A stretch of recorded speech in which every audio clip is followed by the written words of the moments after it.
Dear students, we are talking about translation process. So what is translation? Translation is the synthesis of protein from the RNA. As we already discussed in the class, what is RNA and how RNA is making up. So the transcription is one of the process which is deal with the processing of RNA with the help of DNA. But now we will focus with the translation. So what is translation? Translation is the synthesis of protein from the RNA.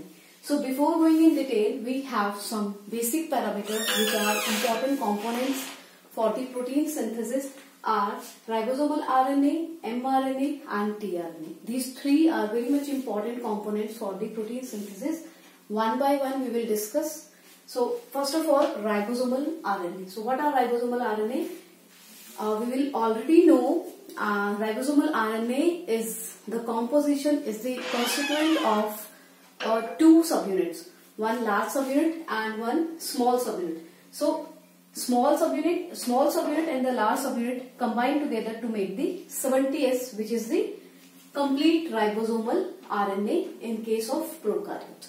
Whereas large subunit in case of eukaryote is 60S and small subunit in case of eukaryote is 40S. When they get combined together, it will form 80S. But it is very important to know that with the small subunits, there are some another proteins which are helpful to make the complete ribosomal unit, whether in case of prokaryotes or in eukaryotes. So in case of prokaryotes, 5S, 23S and 16S. There are three types of ribosomal RNA present within the prokaryotic system which are involved in making 70S, which is the complete ribosomal subunit. So 5S plus 23S in the combination of 31 ribosomal proteins combined together to the 50S. 50S is the large subunit with 16S plus 21 ribosomal protein combined with 30S, which is a small subunit, combined together to make the 70S, which is the ribosomal RNA in case of prokaryote. Similarly, in case of eukaryotes, large subunit and small subunits combine together to form the 80S ribosomal RNA. So how it will form? 49 ribosomal proteins combined together 5S, 5.8S and 28S plus large unit, that is 60S, with 33 ribosomal protein plus 18S ribosomal RNA with the help of 40S ribosomal subunit, which is small subunit of ribosomal RNA, combined together to make the 80S ribosome RNA, which is present in case of eukaryote.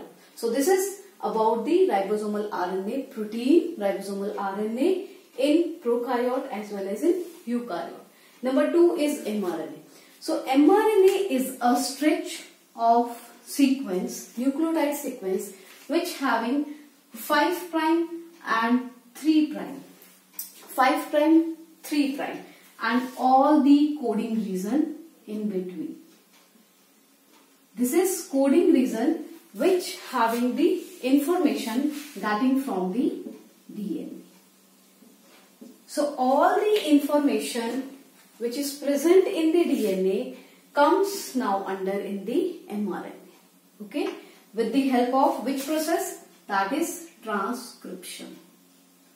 So with the help of transcription, DNA which is having all the information convert into the mRNA. Now mRNA having coding sequences, start codon plus stop codon, and all the information which were present in the DNA now comes in the mRNA. Okay, so this is the mRNA structure. Now number 3, which are important factors in case of protein synthesis, is tRNA. tRNA is a clover leaf-like structure. Clover leaf-like structure which having 5' and 3' also. Why they having many loops within the tRNA? Because there are some similarity sequence, or you can say that complementary sequence which are comes close together and bind together. So the linear structure which we are watching here is the sequences which are complementarity in nature, whereas some of the sequences which doesn't have any sequence complementarity, so they are making in a loop formation. So the tRNA having many loops, commonly it is having 3 loops.